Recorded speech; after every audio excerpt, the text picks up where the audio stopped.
May pa-intro tayo ngayon. Salamat Mami Mel sa pa-intro. Thank you.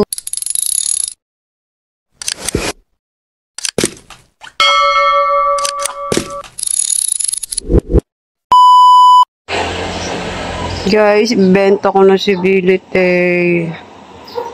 kasi sobrang laki na niya dito. Parang nagbabago isip ko. Ang ganda-ganda niya, oh. Parang ayoko.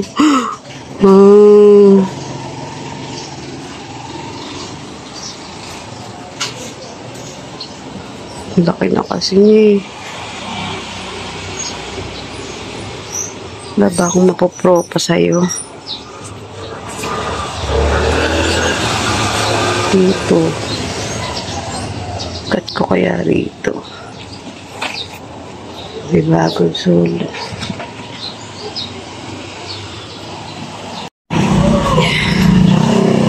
Yan, dadalhin na natin si Billit kay Sir Hermie Sunaho.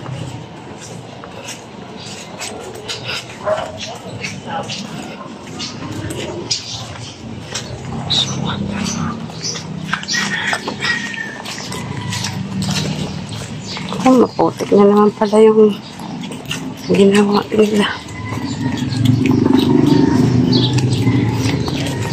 Eto, kuya, dito. At eto na nga, nakapasok na tayo sa garden ni Sir Hermie. Kaya pala naputik yung ginawa nila dati ay bumagsak pala yung Meralco. At eto na nga, malungkot man, pero talagang ganun. Kailangan na natin siyang i-let go si Billit. Ayan si Dino, ang mini Dino. At tinanong muna namin sa tao dito kila Sir Hermie kung sino yung pwede makausap. Kasi nag-chat lang ako kay Sir Hermie kasi wala siya. Dito na Santa Maria siya. Iiwan ko na lang tapos gigikas na lang niya yung bayad. Kaya gumising yung mami niya. Ayan, nagising namin ng maaga ang kanyang mami. Kasi papasok si Kuya Kenneth. Wala akong magiging kasama papunta dito dahil may mga trabaho. Alam mo na. Ayan na si Billit. Bababay ko na. Babay na sa'yo, Billit ko. Ayan. At may ibon pala si Sir Hermie. Nag-iisa nga doon. At nagpaalam naman ako sa nanay niya na iikot-ikot ako dito. Ayan yung mga aglaw ni Sir Hermie na napakagaganda at napakakulay.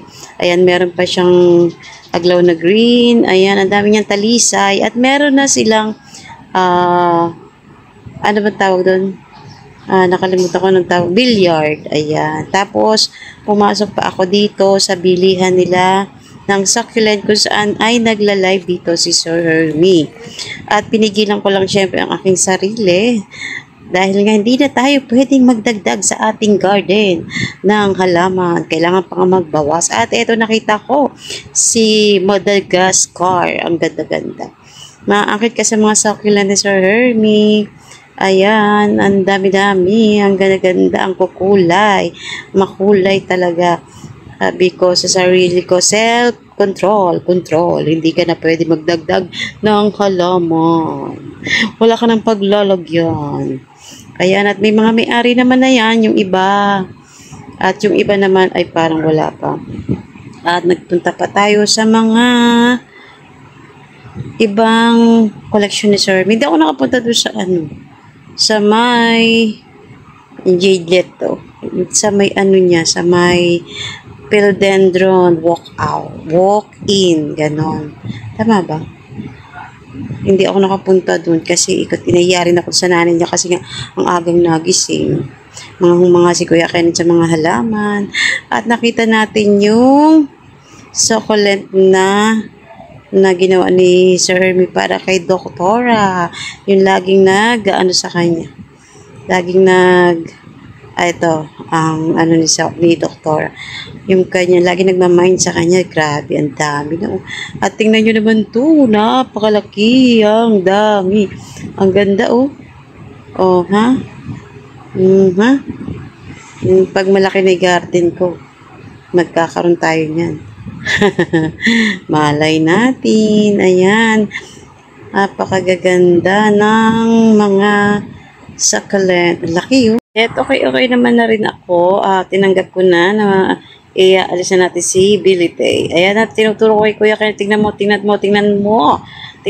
mo. Ayun, ang ganda. Akala kasi nila marami na akong halaman. Hindi. Konti pa lang yun. Kumpara sa mga Ayan ang mami ni Sir Hermie na napakabait. Ayan. Sabi niya pumunta pa daw ako doon. Doon daw sa ibang collection ni Sir Hermie. Siyempre, pupunta naman tayo doon. Dahil gusto natin makita yung mga collection ni Sir Hermie na nagkakahalaga ng thousand. Ang pagbibideo lang din dahil nga nahiya ako kay mami. Ang aga ng gising. Ayan, nadaan ulit tayo di. Oh, ang ganda, di ba? Oh, ang ganda. Pero hindi ako pwedeng pero humingi ako kay Ate John ng ng Queen Victoria ba yun? Saka ng money tree. Ayan. Kasi gusto ko yun. Iisa lang kasi yung ganun ko. Pwede kasi, kasi yung money tree, matibay. Pwede sa loob ng bahay. Ito gusto ko, oh. Ayan, yan, yung inano ko na yan. Ang cute-cute niyan. Kaya lang, pigil. Pero ang ganda, no. Pero gusto ko yun, eh. Kung wala doon si Kuya Kenneth, nabili ko yun. Kaya lang wala nga yung tao pa ni Sir Hermie. Wala pang tao. Kami pa lang. Ayan, natiikot tayo dito sa koleksyon ni Sir Hermie Sunaho. Ayan, may Gluterny ba yun? Ayan, papasok na tayo. At ayan na. Ayan, no. Ang kanyang mga koleksyon. Gusto ko yung ganito eh. Yun, yan yung mga monkey tail. Ayan, meron din siya. Oh, wow, pak. Grabe ang tinik. Pak na pak, tas may mga ganun siya. At ang dami rin pala nito si Sir Hermie. Sayang nga wala siya. Ayan, ito gusto ko to. Ay, ang dami maganda. Kinikilig ako sa nakikita ko. Yan, 100,000 yan, yung unang labas. Meron pa siya na doon sa collection niya. Ayan, napakadami. At eto, meron din siya. Hindi na ako makapagsalita sa sobrang excited. Ito nasa taas na yan. Ayan. Meron pa rin niya, Sir Hermie. Gusto ko niyan eh. Ayan. Magbabawas talaga lang ako. Tapos, may bibili na ako iba. Kaya lang, ang hirap din pala maging seller. Ang hirap mangulit ng bibili. Puti kaya Sir Hermie, nakita niya, binili niya kaagad eh. Ayan, kaya salamat Sir Hermie Sunaho. Mahirap pagbenta, oh. Yan, oh. Daing magaganda. Sarap dumekwat. Ayan, hindi naman natin gagawin yun. Pero kung nandiyan si Sir Hermie, baka nabigyan tayo ng collection niya. Yung pwede niya nang i-let go. Ayan. Ayan, thank you nanay sa pagsama sa amin. Ayan, at malapit na rin kami umuwi dyan. Dahil nga tinanong ko nga kung siya ba pagising na ay hindi nga daw. Talaga daw naman ay mga late na matulog dahil nga wala naman siyang gagawin. Kaya sabi ko, uwi na po kami. Pero nagkakwentuhan pa na rin ng pauwi na. Nagkakwentuhan pa rin ng mahaba. Kaya sabi namin, sige po. Ayan, meron nga palang pasok si Sir Hermie binibenta. Sa mahihilig dyan kay ano bang pangalan itong cartoons na to? Ayan yung naging uso. Ayan, marami Sir Hermie. Ayan, ang kanyang billboard. Ayan, Diyos ko, makakalimutin. At ang money tree niya, ang laki, oh. Nahilig ako kay money tree. Ang laki, oh. Kasi maganda sa loob ng bahay. Si money tree. Kaya humingi ako kay Ate Jo. Kasi baka mategi yung isa lang. Ay, mainam yung may Eto nga, ayan. Gusto ko sana niya. Kaya hindi nga pwede. Kailangan maliliit lang ang nasa garden natin. Pero gusto ko yun. Siguro kung nandun si Hermie, may ako, teto. Diyos ko, ang lago. Ang lago ng kanyang Ayan, gusto ko yan eh. Diyos ko yung akin. Matetegi ata. Gusto ko talagang gumupit. Nakalimutan ko yung pangalan ko ano yan eh. Ayun no, meron pa siya oh. Guys, gumawa ako ng bagong pagla-livean ko. Kaya lang di ko pa alam kung kailan ko gagamitin.